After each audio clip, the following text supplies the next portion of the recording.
O que é que você precisa saber quando vai comprar uma ação? Hoje a gente vai falar sobre isso no episódio do Explica Aí, mas só depois da vinheta.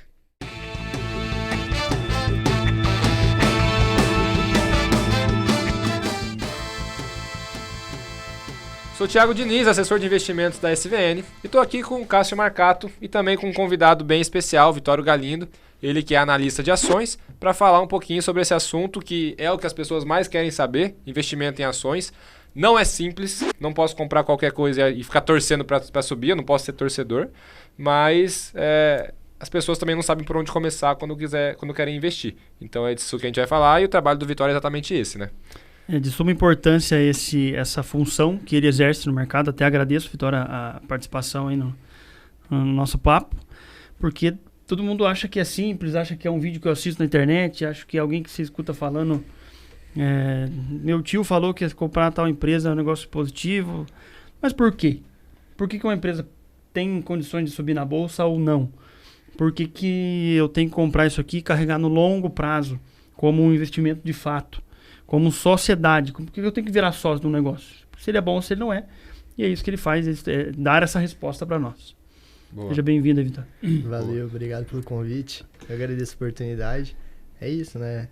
Não é tão simples quanto parece. Tem que estudar de fato, né? Ver o negócio. Né? Por que a gente comprou uma empresa no mundo real, assim, fora da bolsa? É a mesma lógica, né? Você não quer comprar um negócio ali que tá indo mal, que tá dando prejuízo, que não dá dinheiro.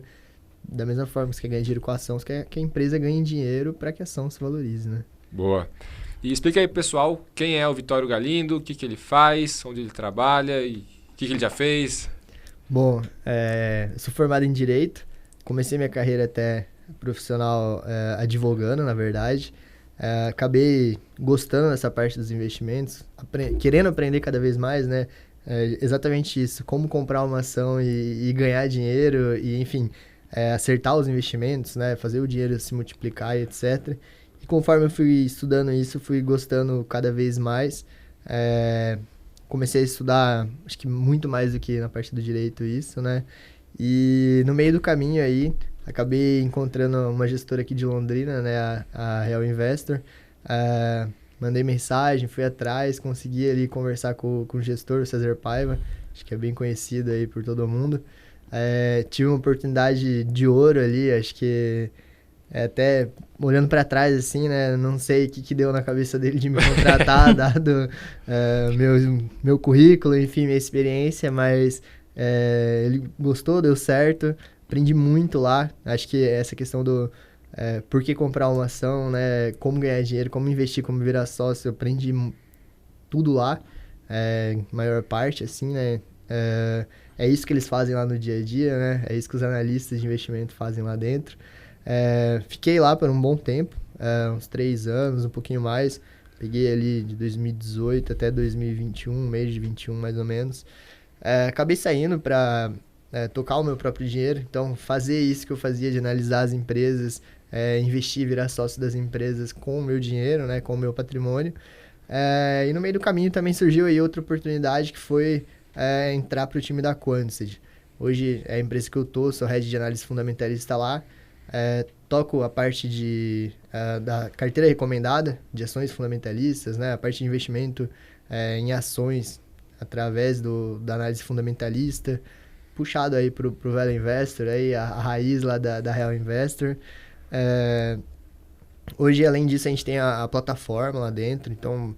além de ter a carteira recomendada, né, a gente pensou, o que o investidor que quer aprender, quer estudar uma ação, né, o que ele precisa, como é que a gente facilita aí o trabalho. Dentro da Real Investor a gente tinha diversas ferramentas, né, alguns conhecem até o Bloomberg, Capital IQ, vários research, etc e tal, economática e coisas do tipo. E a nossa ideia ali foi tentar criar isso de uma forma mais acessível, né, esses programas, essas plataformas são muito caras, geralmente... $1.000, $2.000, $3.000 por mês. Pouca gente que tem acesso, né? Sim. Geralmente são as gestoras mesmo. Então, a gente quis trazer isso, né? Criar isso de uma forma que fosse acessível para a pessoa física, para o investidor comum aí, para o homem médio, né? E até para nós. Basicamente, aquilo que a gente queria ter de informação para estudar uma empresa, a gente está criando lá na plataforma, além da carteira, enfim, e outras telas, outras informações mais quantitativas, mais na parte de trade, etc. Aí já não é mais a minha área, eu fico ali na parte das empresas mesmo. Boa. E dentro dessa área que você comentou de análise fundamentalista, existe uma diferença entre análise fundamentalista e análise técnica, né? Então, acho que é legal a gente explicar um pouquinho para a pessoa que está ouvindo e às vezes não é familiarizada com esse termo, o que é uma análise fundamentalista, para que eu uso uma análise fundamentalista, enfim, e aí depois a gente vai comentando um pouquinho mais como é que eu chego nessa análise. Beleza. Bom, análise técnica, também chamado aí de o grafista, né, e coisas do tipo, mas não é só o grafista, não se resume só isso, mas é o profissional que ele se dedica a estudar mais a questão dos preços, dos padrões, da estatística, Comportamento do mercado, da ação a longo prazo, talvez. Né? O price action, fluxo, tem diversas formas ali dentro da análise técnica, né? Aí muito mais voltado, assim, para a movimentação da ação, para o comportamento dos players, para o gráfico, para tendência, para várias formas que tem como olhar. Então, assim, ele não olha propriamente para as empresas, né? Então, para o negócio da empresa. O cara que faz análise técnica, não que ele não olhe, né? Mas ele vai ter uma visão muito superficial. Ele não vai ter tempo, já que ele está estudando essa parte técnica, ele não tem tempo de estudar a parte do negócio da empresa, né? A parte fundamentalista é basicamente estudar o negócio que a empresa faz, né? Existe aquela ação, ela é negociada em bolsa, ela tem uma cotação diária, ela tem um volume diário, etc. Mas o que essa empresa faz, né? Como que ela ganha dinheiro? Qual que é a receita dela? Como que ela cresce? Como que ela faz fusões, aquisições? Qual que é o produto dela? Modelo de negócio? Qual que é o plano para o futuro? Enfim... muito mais voltado para esse econômicos ali, para esses números da própria empresa, do próprio negócio, do setor. Também acho que é bem importante, né? Às vezes a empresa é boa, o setor é ruim, às vezes o setor é ruim, a empresa é boa, coisas do tipo. Mas a parte fundamentalista é isso, né? É estudar a empresa, o negócio em si, ver se aquele negócio é bom, é lucrativo, é rentável, tem uma perspectiva boa de crescimento, as pessoas que tocam são boas, né? Tem essa parte também, no fim do dia... Quem toca a empresa, quem direciona o rumo da empresa, quem aloca o capital, quem contrata as pessoas também. Não só os números são importantes, né? Tem essa parte mais qualitativa aí na análise. Mas acho que de maneira geral é isso aí, a diferença dos dois. Boa. Eu quero saber que por trás aquelas 4 letras e um número, tem uma empresa acontecendo, tem um produto, tem um plano de negócios... E são as maiores empresas do país, né? Exato. Esse que é o ponto da Bolsa que às vezes não fica claro para todo mundo de primeiro momento. A menor empresa que abre capital ali, abre valendo o quê? 500 milhões, 1 bilhão de reais, talvez mais do que isso. Acho que geralmente até mais do que isso aí. Até pelos custos, né, de abrir o capital. Não vale a pena se for pequena, né? Não vale a pena. Tem a questão de auditoria, enfim, os custos da própria bolsa para ser listado. Mas geralmente são empresas grandes mesmo.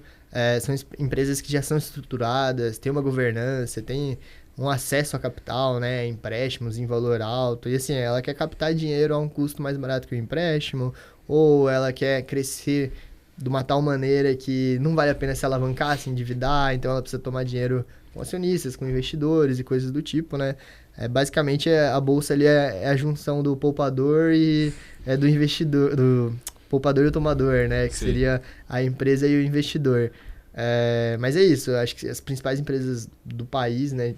Não só aqui no Brasil, lá fora também, do mundo, sim. assim, estão listadas em bolsa, usam do mercado para crescer, para alocar capital, para conseguir acesso a mais capital para reinvestir nos seus negócios, né? Teve um movimento muito forte, né, de empresas abrindo capital na bolsa em 2019, 20...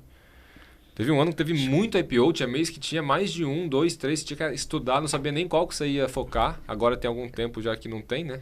No cenário.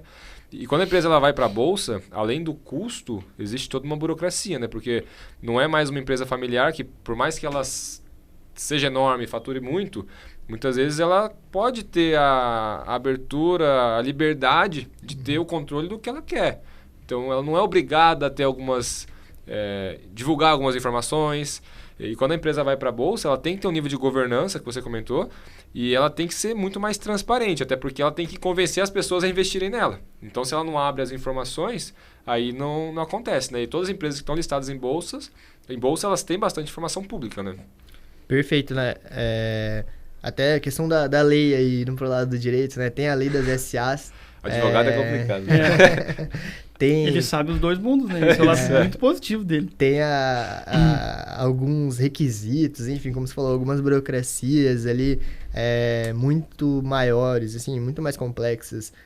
Até nesse requisito que você comentou, da transparência, né? Assim, como é uma sociedade anônima, tá? Quem é essa sociedade anônima, né? Uma coisa é ter uma empresa limitada lá, você, sua esposa, sua família, enfim. Como você falou, acaba até, não que deva, mas acaba se confundindo com patrimônio pessoal, com patrimônio da empresa e coisas do tipo, Você sabe quem são os seus sócios, né? Exato. Diferente de uma ação, que você não sonha quem que está comprando essa mesma ação Exatamente, que você no país. Exatamente. Às vezes até tem um controlador, uma acionista de referência lá, que a empresa também tem essa obrigação de ter essa transparência, né? De falar quem é. Os maiores, né? Os maiores, exato. Quem é o controlador, se tem. Às vezes a empresa é uma corporation, ela não tem um controlador definido, mas tem os maiores acionistas lá. Mas de fato, né? A empresa, como ela passa a ser pública, né? O capital aberto, ela se torna uma empresa pública, por assim dizer. Ela tem que ter um volume de informações, uma transparência, até de certa forma, assim, o setor de RI, né? Qual a função do setor de RI aí? De relação com investidores. Tem que ter uma relação com o investidor, tem que passar aquelas informações da melhor maneira, da forma mais transparente, de uma forma que o investidor consiga entender também, né? Acho que tem vários negócios, várias empresas, assim, que o negócio é tão complexo que a função da RI é de fato ensinar, ó, a empresa faz isso, a empresa ganha dinheiro assim, etc, né? Essas informações querem dizer isso, aquilo. Às vezes, contabilmente, é meio difícil você entender uma coisa ou outra, então faz parte do trabalho do RI. Uma empresa familiar não tem um setor de relação com investidores, né? Não precisa ter. Acho que essa até entra na questão da burocracia, enfim, e até da transparência que uma empresa pública tem que ter, né? Mas, de fato, esses dados da empresa estão abertos para todo mundo, geralmente no site de RI das empresas, estão os documentos, formulários, demonstrações financeiras, etc. Para todo investidor ter acesso, estudar, analisar e ver se é um bom investimento ou não. E explicando mais o teu trabalho, você simplesmente, entre várias aspas, o simplesmente, mas você pega toda essa documentação que a empresa expõe, que ela tem que expor o esqueleto dela, né? Todos os números, vem clientes, enfim. Estuda isso aí linha a linha para conseguir falar para pessoas como nós ou até para uma pessoa física na ponta ali que está querendo investir o dinheiro dela em ação, se é um bom negócio comprar ou não comprar uma empresa. Se é um bom negócio comprar ou não comprar uma ação e por quê. Exato. Hoje até ali na Quantity, né, tocando a carteira recomendada, é isso que a gente faz. A gente fala na ponta para o investidor de varejo, né, para pessoa física, se aquela é uma boa empresa, não, se sim, por quê, o que ela faz, etc. Então, basicamente, a gente resume todo esse estudo que você comentou, né? Uhum. Então, a gente vai pegar formulário de referência, demonstração financeira, vai ver entrevista do CEO, né, essa parte mais qualitativa também, não só as informações financeiras, mas vai pegar o balanço. No formulário de referência tem basicamente tudo que você precisar da empresa, do negócio dela, da parte quantitativa, qualitativa, do setor, explicando a dinâmica, né? Até já comentei com o Thiago, uma vez fui estudar a Vale lá. Sim. Né? É um negócio assim, você não aprende no colégio como é que funciona o setor do minério de ferro no mundo, né? Aí você vai estudar a parte da China, das minas, etc. E tudo isso tem nos documentos que a empresa é obrigada ali, né, a reportar. Então, o meu trabalho é esse, é ler tudo isso, é entender tudo isso, é pesquisar. Às vezes, tem alguma informação ali no formulário de referência que, assim, não é tão claro, você não tem aquela ideia real, né? Você não ficou convencido do que você está lendo ali, né? No mundo real, como que funciona aquilo ali, né? Você tem ali uma explicação num texto, mas como que esses agentes, esses players do mercado se comportam, né? Como que funciona a dinâmica de mercado daquele negócio. E o que a gente faz é estudar isso, né? Fazer uma análise quantitativa, qualitativa dos números, das pessoas, etc. E fazer um resumo, uma tese, né? Uma tese de investimento, ou não, né? Ou fazer esse estudo e concluir que talvez seja muito complicado, talvez está caro, talvez não entendi. Faz parte também, até o Warren Buffett ele fala que ele tem uma pilha lá, que é dos negócios muito complicados. Ele deixa de lado, né? Que ele não entende. Ninguém no mundo consegue entender tudo sobre todos os negócios. Então, sim, faz parte. Você vai ter uma coisa ou outra que você vai ter mais afinidade, um melhor entendimento, e outras não, né? Várias empresas já estudei e falei assim, não sei. Não como que consigo essa chegar empresa, numa conclusão. como é que essa empresa ganha dinheiro? Tá, eu até sei o que ela vende ali, né? Mas isso daí vai existir daqui 5 anos, 10 anos? Não sei, né? É um negócio assim meio... Pode ser que exista, pode ser que cresça, né? Acho que quem estudou, por exemplo, um Google, uma Amazon... Lá no começo. Há 20 anos atrás tinha essa percepção, né? Como assim, né? Como é que o cara vai ganhar dinheiro com um site de pesquisa? Tá, se eu posso acessar e pesquisar, mas como que ganha dinheiro com isso, né? Então, é isso. A gente tenta entender, criar essa tese, criar esse resumo, né? E passar para o mercado, seja para os analistas, para os assessores, desculpa, seja para o investidor pessoa física, seja para o gestor, dentro de uma gestora, né? O gestor não tem tempo de estudar todas as empresas da bolsa. Então, ele tem analistas ali que ajudam ele, dão essa visão para ele, explicam isso para ele. Lógico, ele vai estudar também para tentar entender. Se ele não entender, também não tem como ele investir, né? Mas faz parte o primeiro trabalho ali, o abre alas é o analista que faz, assim. Conta aí pro pessoal quanto tempo você demorou para entender a Vale. Cara, a Vale... Até hoje eu aprendo, tá? Já faz, acho que 1 ano e meio que eu estudo ela. Os primeiros 6 meses, sendo bem sincero, eu fazia teleconferência, ouvindo chinês falar inglês, indiano... Os caras falando do mercado de minério, eu falava assim, cara, não tô entendendo nada. A gente comentou aqui, antes de começar, quantas páginas tem os relatórios da Vale? O formulário de referência tem perto de 1000 páginas, o formulário dela, o 13F lá de fora, por aí, acho que mais umas 600, 700. Em inglês aí, né? Isso em inglês, Que é mais denso. Cada balanço... E o mercado financeiro americano é cheio de ter trejeitos de falar sobre as coisas, né? Não é uma tradução literária. A regra contábil deles é diferente, a regra das empresas SA lá fora também é diferente. Então tem várias coisas que aqui eles reportam, lá não reportam, e vice-versa. Teve muita coisa, por exemplo, no formulário lá de fora, sobre as minas do mundo, né? A dinâmica do setor de minério de ferro, que eu aprendi lendo o documento lá fora e que aqui não tinha. Então, cada norma aí, cada regulamentação, às vezes te dá uma informação nova. Eu acho que comecei a entender melhor ali uns 6 meses, 8 meses. 1 ano eu já falava assim, não, agora eu tô entendendo como é que se comporta aqui o setor, o que tá acontecendo no setor. Mas ainda assim é China, né? Vez ou outra tem uma informação ali que você não sabe se é real, se não é, o que tá acontecendo lá na China e coisas do tipo. E todo dia, acho que se você for pesquisar, estudar uma coisinha nova sobre Vale, você vai aprender. É um negócio muito grande, muito complexo mesmo. Ela tá no teu radar até hoje?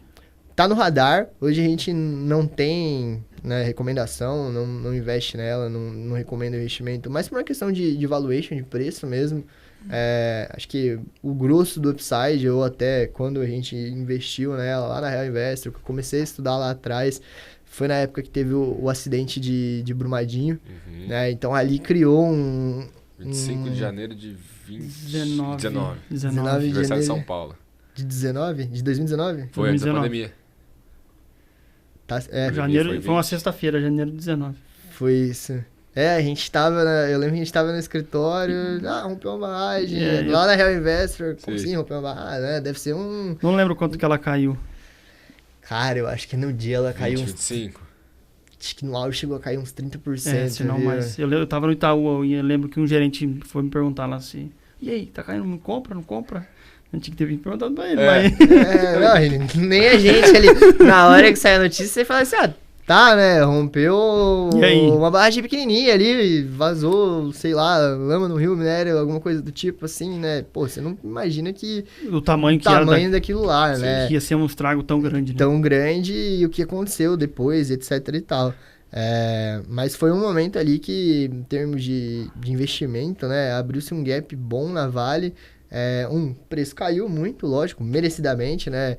Ninguém sabia ali naquela época também qual ia ser o custo, né, financeiro, o impacto disso. Sim. Se a empresa ia poder continuar operando, se o governo ia proibir, quais seriam as sanções, né? Se o mundo ia continuar comprando dela. E se fosse temporariamente, né? O que já faria um estrago financeiro imenso na empresa. Exato, mas ainda você não sabia até quanto ia impactar, como que ia se comportar esse mercado lá na frente e como ia ser a Vale dentro desse mercado, desse setor lá na frente. Então, no começo eu comecei por aí, né, o estudo.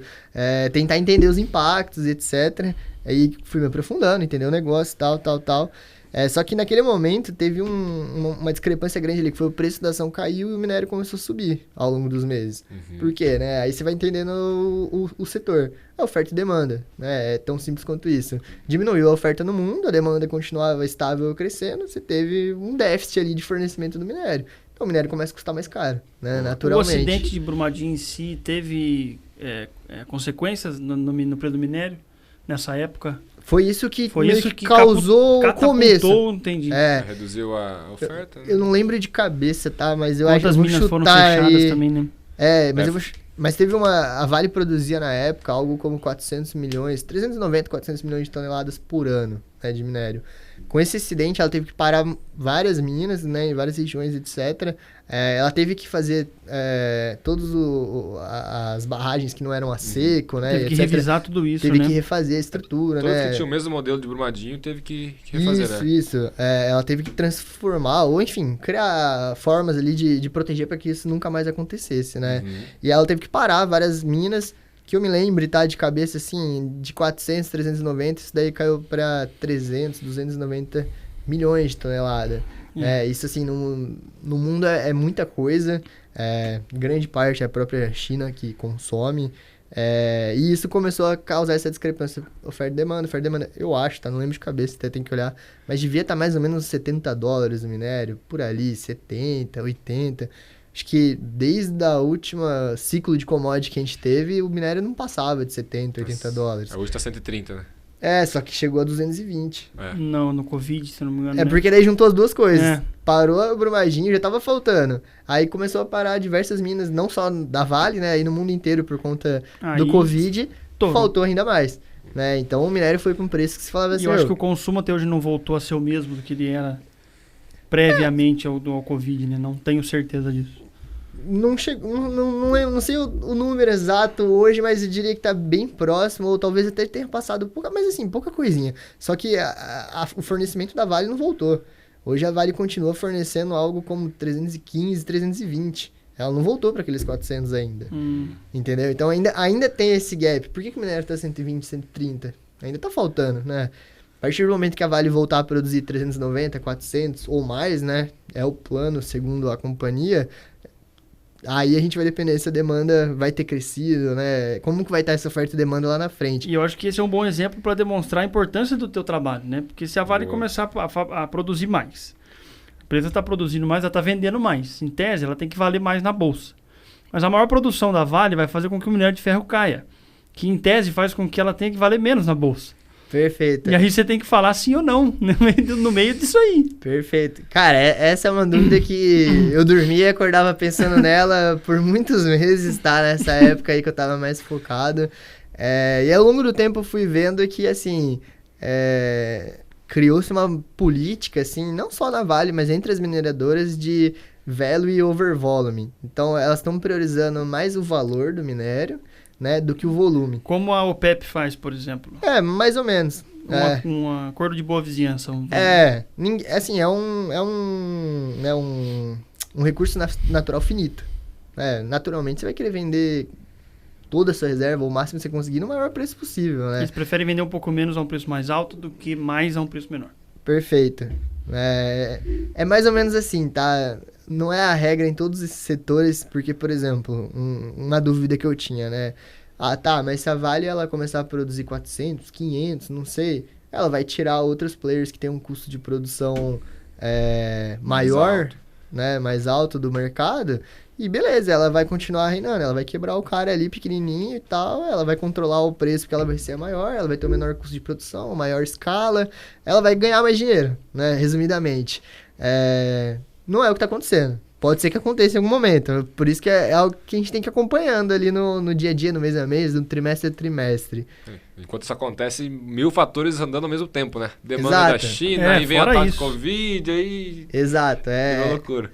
Quantos por cento a Vale vende para a China? Você lembra dessa época desses estudos? Da produção inteira dela? Que eu sei que é muito expressivo, mas agora me faltou o número. Cara, de cabeça também, eu vou chutar aí entre 80% e 90%. Caramba! Né? É pouca coisa aqui no Brasil. Tanto que quando sai o número da China, a Vale sobe de cara ou já... É a maior parte, assim. Tem uma coisa ou outra que ela vende aqui. Mas, por exemplo, a própria Gerdau, Uzi Minas ali, que seriam consumidoras desse minério, né? Elas têm as próprias minas delas de produção de minério, então ela acaba não comprando necessariamente da Vale, entendeu? Já é algo mais verticalizado ali. E deixa eu puxar esse paralelo, que a gente começou falando sobre a parte de Brumadinho, e aí você já entrou na parte mais técnica da Vale, etc., mais fundamentalista, para fazer um paralelo entre as profissões do mercado. Porque olha só, aconteceu um evento, né, lá em 2019, com certeza foi 2019. Foi, eu tava no Itaú ainda, foi em 2019. Eu sei que foi 25 de janeiro, que é aniversário de São Paulo. Beleza, aconteceu o evento. Olha como é que acontece no mercado. No dia que acontece, primeiro, pânico. Era de manhã, se não me engano. A bolsa tava fechada, né? Você falou que era feliz. Eu acho que tava aberto, cara. Eu acho que tava era... aberto, tava aberto, desabou no dia. Era aniversário de São Paulo e eu acho que caiu lá fora. Pode ser, a ação alguma coisa assim. Era uma sexta, então abriu o caindo evento lá... foi na quinta. Alguma coisa assim. E aí sexta-feira reagiu, a hora que abriu, mas já tinha caído lá fora. A ADR. Mas olha só, de cara foi lá, aconteceu o evento, todo mundo perdido, né? O que representa isso, etc. Vale de novo, que já tinha acontecido uns anos antes. Já tinha acontecido, né? Samarco, Exato. em Mariana. Aí beleza. Aí tá a gente lá como assessor, cada um atendendo ali 80, 100 clientes, começa a tocar o telefone. E aí, Thiago, o que aconteceu tal? Então, do meu lado, eu tendo que falar com o cliente, explicar para ele o fato que aconteceu, controlar também o psicológico, porque ali de cara a ação já caiu 20%, 30%. Qual que é o medo do cara? Isso que vai virar zero. Fala, não, calma, tem uma empresa por trás. Né? Essa era uma mina. Vai ter impactos? Vai, mas né? Vamos tentar entender um pouquinho melhor. Não vamos entrar nesse efeito de manada. Do outro lado, tem um analista técnico, grafista, tentando entender ali os desenhos, se ele consegue encontrar uma tendência, uma reversão, é a hora de... Um evento desse abre uma ruptura, né? Ele perde... Sim. Ele tinha um estudo gráfico... Perde a ancoragem que eles nunca falam, tinha sido levado em consideração um evento como esse. Exato. E do outro lado tem o fundamentalista tentando entender aonde que se impacta, no modelo que ele tem ali, qual que vai ser o impacto isso primeiro de queda de produção em si, depois os impactos de indenização e tudo isso que você falou até agora.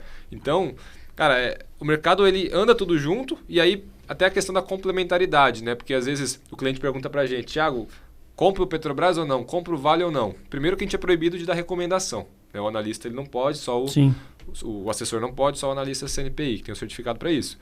Só que imagina, eu como assessor, você acabou de falar que você até hoje está entendendo ainda, avançando... Cara, até hoje eu estudo Vale ali, descubro uma coisa nova, aí não tem só minério de ferro, aí tem o níquel lá dentro agora, Sim. Questão das baterias dos carros elétricos, então assim, não é tão relevante no resultado quanto é o minério, né, o core ali, na época o que mais me preocupava era o minério, mas tem muita coisa lá dentro, tem cobre, tem ouro... É uma empresa super complexa, né? Empresa de 400 bilhões de reais. Pronto, uma das maiores do Brasil. Como é que você entende isso rapidamente? Exato. E aí, na prática, como é que funciona, né? Nosso dia a dia como assessor? O cliente vem me perguntar de uma ação da Vale, o que eu vou fazer como assessor? Eu vou procurar um relatório produzido pelo analista, como o Vitório. Sim. Resumiu ali toda essa questão em poucas páginas.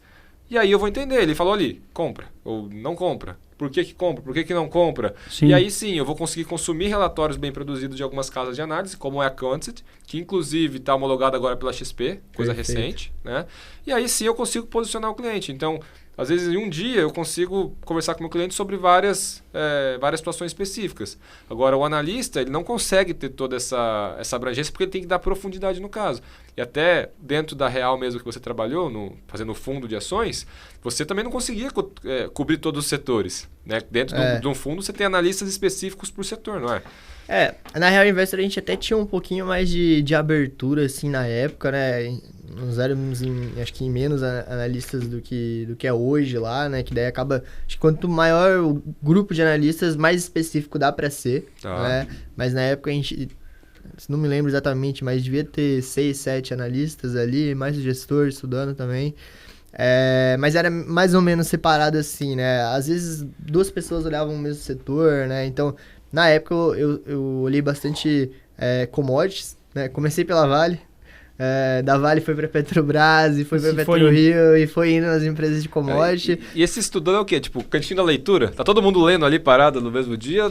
Cara, nada a ver. A rotina é essa. A rotina é você entrar na sala de análise ali, né? Na época eram 5, 6 pessoas, cada um no seu computador, com o seu fone ali, ouvindo teleconferência, lendo relatório, quietinho, né? O César, até, acho que quem conheceu já falou com ele sempre fala que ele gosta de ficar quietinho estudando. O trabalho do analista é esse, é ficar ali quietinho estudando, pensando também, a gente lê bastante, a gente escuta bastante coisa, a gente absorve bastante informação, mas tem uma hora também que você tem que pensar, né? Assim, construir um modelo na sua cabeça. Um racional, né? Aquilo faz sentido, aquilo não faz. Tem uma reflexão mesmo, assim, do negócio, né? Do que você acha que pode acontecer e coisas do tipo.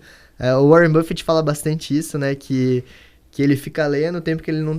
A rotina dele tem 2 atividades ali, ler e pensar. O resto do dia ele tem agenda livre. Tem que transformar aquilo que você aprendeu num...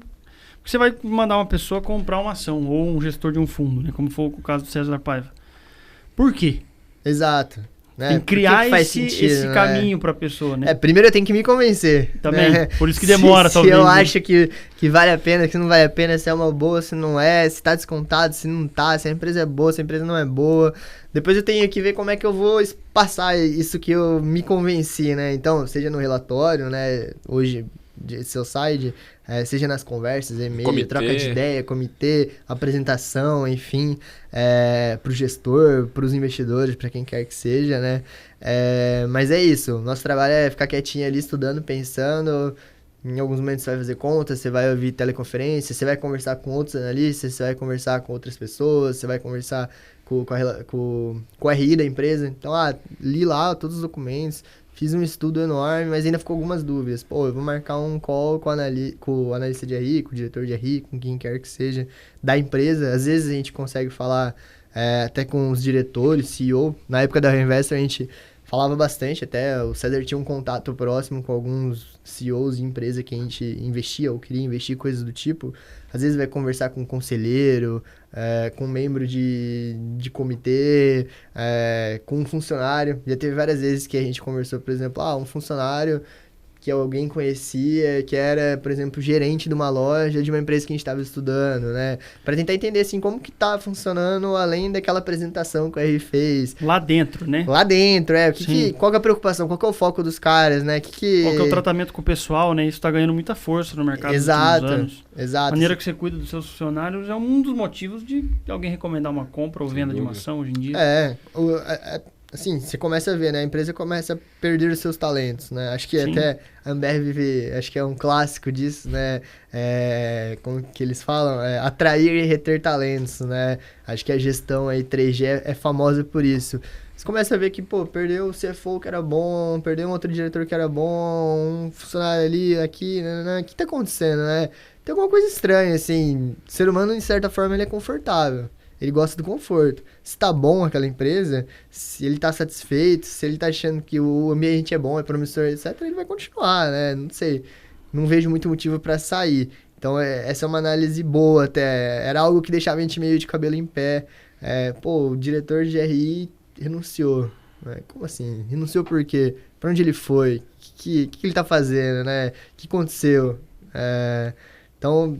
envolve várias coisas, mas o grosso do trabalho é ficar ali sentadinho estudando. Eu vi gestor já falando que o analista vai ter feito todo o estudo antes, mas ele saber qual é a atenção que o CEO da empresa dá para a própria saúde, se é uma pessoa que se cuida, se faz exercício físico, qual a idade, ajudava ele a tomar a decisão de compra ou não daquela empresa por longo prazo. Eu já vi algumas pessoas falando isso. Se a pessoa esse cara é importantíssimo na empresa. Se ele não estiver lá... E aí? Então, até isso tem que ser levado em consideração alguma coisa que... quantas pessoas param para pensar nisso? Sim. Por isso que os bancos trocam tanto, para ficar sempre um fluxo mais... Então, tudo isso é muito maior do que as pessoas acham, eu acredito. Só olhar o preço da ação, né? E aí, falando até para o investidor mais iniciante, que está querendo começar a investir em ações, e ele, a gente está aqui falando sobre um modelo que a gente faz para entender o preço das ações, não é nada simples, né? Tanto que Às vezes a mesma pessoa dentro de um fundo não consegue nem cobrir todas as ações, ele tem que focar em alguma coisa. E aí o cara leigo tá olhando ali e falou, meu, deixa quieto, né? Vou investir na poupança mesmo, porque é mais tranquilo, não vou perder dinheiro, mas não é bem assim, né? Quais são os caminhos que ele pode fazer? Primeiro, se ele quiser investir por conta própria, como é que ele começaria a entender um pouquinho esse mundo? O que ele poderia fazer para... Até talvez ter acesso ao teu trabalho, entendeu? Para abrir os caminhos dele, para falar, estou entendendo um pouco mais agora. Porque acho que é uma maneira muito boa de você começar lendo relatórios como esse. Perfeito. Você vai entender mais, né? Eu acho que primeiro, o passo inicial aí, né, tentar, até pelos livros, acho que o YouTube hoje, assim, ó, fonte de conhecimento enorme, eu aprendi muito por lá no começo. Primeiro entender como funciona o mercado, como funcionam as empresas, a parte de educação financeira básica mesmo, né, ter um planejamento, não adianta nada também a pessoa falar, quero investir em ações, tá, mas precisa vender amanhã porque faltou dinheiro no orçamento, no fluxo de caixa. Não, tem que criar todo esse planejamento, acho que até essa parte muito mais com vocês do que comigo, né? Criou esse planejamento, quero começar a investir em ações, né? Acho que esse ponto dos relatórios de research, né? Seja da Quantity, eu mesmo leio de vários outros lugares, assim, acho que o máximo possível de conhecimento e de informações que você puder ter sobre a empresa, sempre você vai ler um relatório e você vai ver uma coisa nova. Alguém estudou uma coisa que eu ainda não vi. Alguém teve uma visão que eu não tinha pensado, né? Então, eu tenho o meu relatório tentando passar aquilo que eu tenho na minha cabeça formado hoje, né? Que eu concluí, que eu entendi. Mas tem outras opiniões. Eu sempre gosto de ler outros relatórios, ver outras opiniões. Mas acho que é um bom caminho. Começar assinando casas de research, né? A Quantity é um exemplo. Tem outros no mercado também. Olhar, assistir entrevistas de gestores, de analistas também. Hoje tem bastante, né? Podcasts e até vídeos, né? Com entrevista de CEO, entrevista com gestor, entrevista com analista, entrevista com a empresa, com o diretor de RI, etc. Né? Tentar entender aquela empresa. Fazer esse dever de casa também de estudar a empresa, né? Não comprar uma ação... é Petrobras. Né? Tá, mas como é que a Petrobras ganha dinheiro, né? Qual que é a situação hoje financeira da Petrobras? Hoje tá bem. Num passado não tão distante, o endividamento da Petrobras era o maior do mundo. Né? E muita gente falava assim, Petrobras, maior empresa do Brasil, tem que investir nela. Não é bem assim. Né? A gente tá vendo agora, por exemplo, as lojas americanas, Sim. A Light, a Oi, já foram as maiores empresas naqueles setores, estão passando por dificuldade financeira, recuperação judicial e coisas do tipo, né? Então tem que tomar esse cuidado. Acho que contratar, né, seja research, seja gestores, investir através de fundo, né? A gente até estava comentando antes, eu recomendo. Quem não tem tempo, por exemplo, de estudar, quem não é um profissional, quem não quer se dedicar a isso, né? Às vezes o cara tem outra atividade, não vale a pena ele ficar gastando tempo estudando uma empresa, lendo relatório de seu site, coisas do tipo. Coloca o dinheiro no fundo. Tem uma equipe de analistas igual, né, quando eu estava na Real Investor eu fazia isso.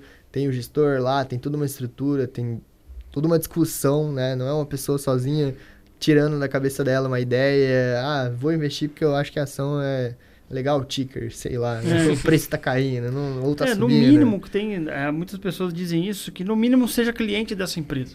Entenda o que ela vende, se você é satisfeito com ela, se você não é. Sou cliente da Apple há 10 anos. Por que você é cliente da Apple há 10 anos? Você já tem um pilar por onde começar, né? Acho que esse é um exemplo muito bom, que muita gente usa. Minimamente seja cliente da empresa que você quer iniciar no mercado de ações, porque você já vai entender o negócio que seja uma parte dele, né? Uma até fatia. Nessa linha fazia parte do nosso trabalho ali. Às vezes quando eu ia estudar uma empresa, o César falava, mas você já abriu conta nesse banco? Você já viu como é que é? Você já foi lá na loja? Várias vezes eu fui no shopping ali no Catuaí, por exemplo, aqui de Londrina. Entrei na loja da Renner, da Riachuelo, que é a Guararapes. Fui ver até o fluxo do shopping, né? Pô, como é que tá? Tá tendo circulação? Não, o shopping tá meio parado, tá meio vazio, né? Como é que tá o consumo? Isso daí é uma boa indicação, né? Seja dos produtos, seja até da economia como um todo, né? Será que o varejo tá indo bem? Pô, é só ir lá no shopping e dar uma volta. Vai 1, 2, 3 shoppings em Londrina. Cara, e no começo eu ouvia isso, eu falava assim, será, né? É uma loja, num lugar. Você vê, né? Aí você começa a ver e fala assim, cara... Os vendedores estão na porta, os vendedores estão vendendo lá dentro. Estão batendo papo, né? Não, a fila no caixa tá enorme. Diversas vezes eu ia na Renner ou eu ia na Riachuelo e eu via, pô, a fila na Renner lá enorme, dando volta, a fila no caixa da Riachuelo tava vazio, né?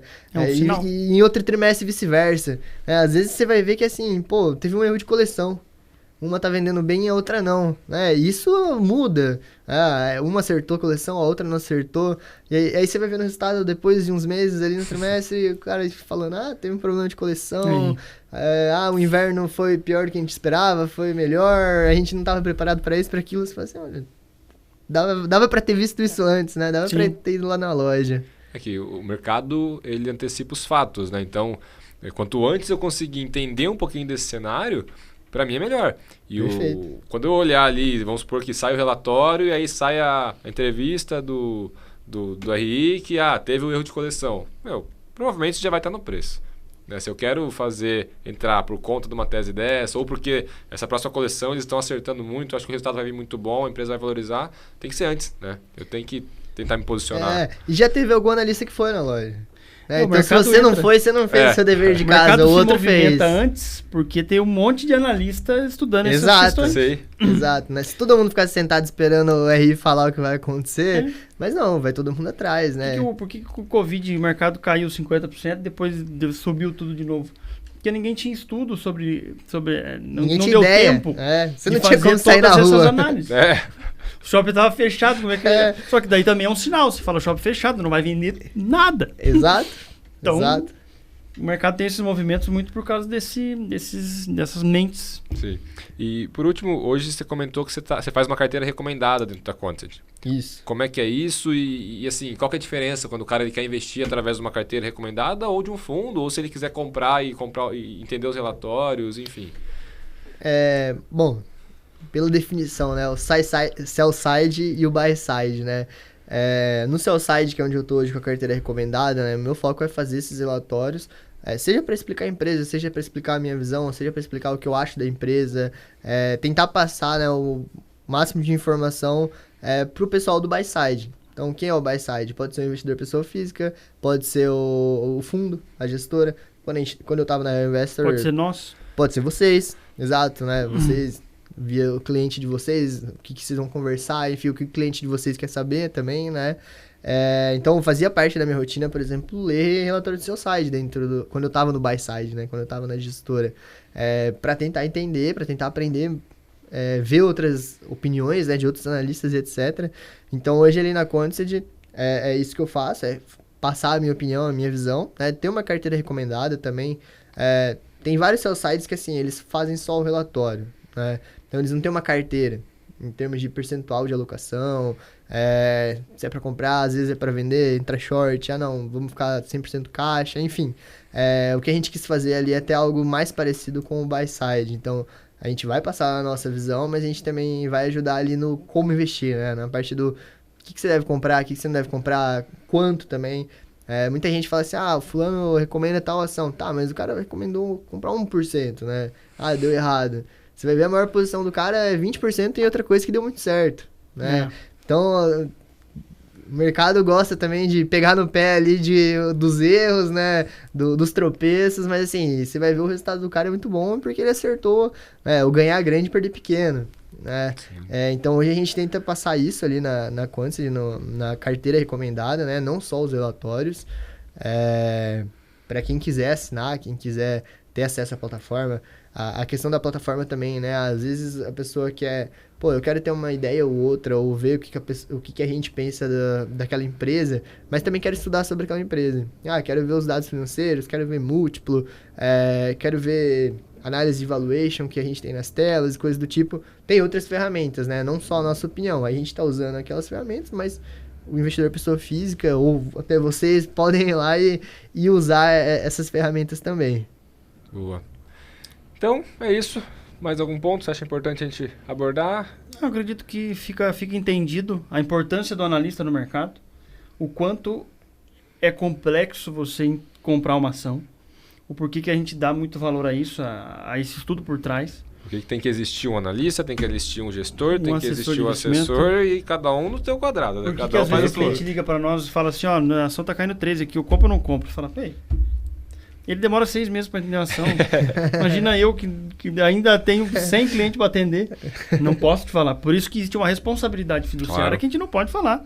Perfeito. Porque a gente pode estar dando uma informação ali que não tem nenhum fundamento. E eu tenho a responsabilidade com o CNPI ali de registrar minha recomendação na Ambima, enfim, tem toda uma regulação também, né? Você pode. Exato. Eu recomendo comprar X. A gente normalmente você pega, se o assessor for fazer isso, que ele fala: eu acho que sim. Tem o acho na frase, já não serve. Você já viu que não é uma recomendação, por isso que a gente nem sequer pode fazer isso. A melhor forma é você falar, cara, eu peguei o relatório aqui do pessoal da Quantity e de acordo com a opinião deles, que eu até vou te passar o relatório Que, pra você aliás, vem também ver. assinado. Né? Ensinado, Vem assinado. Com certeza meu é alguém- nome, meu registro tá lá em jogo. E com certeza é alguém que entende muito mais desse assunto que eu, porque meu papel aqui não é analisar essa empresa específica, mas aí você consegue entender ali se faz sentido comprar ou não. A recomendação dele é comprar. Aí beleza. Mas eu falar se compra ou não, muitas vezes, sei lá, vai ser às vezes até um chute. É por isso que tem essa responsabilidade por trás, que é importantíssima no mercado. Principalmente em momentos como agora, que você te fala aqui várias vezes seguidos, que é um momento de muita oportunidade. A bolsa nunca esteve tão barata. Nunca não, né? Mas faz muito tempo que ela não tá barata como tá agora, né? Pegando múltiplos Nos de... 98 que bateu esses dias, foi o menor da história. Caramba. Então, tem muita oportunidade, mas Tem. quais são elas? Aí é um segundo passo. E geralmente nesses momentos aí de oportunidade também tem que separar o joio do trigo, né? Exato. O quanto de empresas que a gente tá vendo entrar em recuperação judicial, A coisa tá barata porque merece, né? né? Tem muita dívida, a dívida tá muito cara, o juros tá muito alto, então assim, não é sair comprando qualquer coisa também, que você pode achar uma ação que no meio do caminho vai Pode passar ficar por um ainda problema. mais barato. É o barato que pode ficar ainda mais barato, É. exatamente, né? Às vezes o preço cai antes do lucro, né? Então, ou começa a ter prejuízo e coisas do tipo. Então tem que entender também, né? Tem que estudar a lei, enfim, tentar entender o negócio, quais são realmente as oportunidades e quais são aquelas que talvez é melhor... Põe na pilha do muito complicado ali do Warren Buffett, né? A gente não Procura precisa... a gente não precisa dificultar as coisas, já não é fácil. Então, quanto mais a gente dificultar, acho que pior fica. Sem dúvida. A gente tem que achar aquelas que caíram só porque todo mundo caiu, mas não fazia sentido nenhum, porque ela Resultado não foi afetada. melhorando, tá lá, pagando seus dividendos, Caiu tá na com bolsa, mas o caixa. lucro subiu, você fala, opa, é Tá um estranho, começo. né? Deixa eu Isso é ver. raro. Deixa eu ver o que a casa de análise fala. Exato, É. e são poucos momentos que a gente vê aí no mercado, né? Assim, Sim. quando tem esse medo mesmo generalizado. Quando o mercado tá mais racional, tá mais equilibrado ali, né? Os players estão Aí mais tem que procurar tranquilos. quais são os erros para cima, né? Aí, A empresa tá valendo tanto, mas ela não tá dando lucro, você fala, peraí. exato. Então vocês também são importantes na hora que o mercado tá alto. Exato, tem Por hora isso que... que é um negócio bem maior do que se parece de primeiro Acho que a gente momento. viu ali em 2018, 2019, assim, né? Muito negócio que a gente olhava lá, tava na Real Investor ainda, a gente olhava e a gente falava assim, faz sentido pagar 100, 200 vezes lucro numa empresa dessa. Né? A gente teve empresa de varejo valendo mais que os maiores bancos e lucrando 1/100, 1/10. Né? Faz sentido? Pra mim, no mundo real, você compraria isso? É. Pra ter o retorno daqui 100 anos? Banco Nem vou estar vivo pra ver banco- esse retorno. Banco digital com 40 milhões de lucro, valendo mais que banco dando 20 bi. Sim. Perfeito. É um ponto que são coisas, tudo tem que ser levado em consideração. Teve um IPO roxo recentemente que... né? Caiu um pouquinho.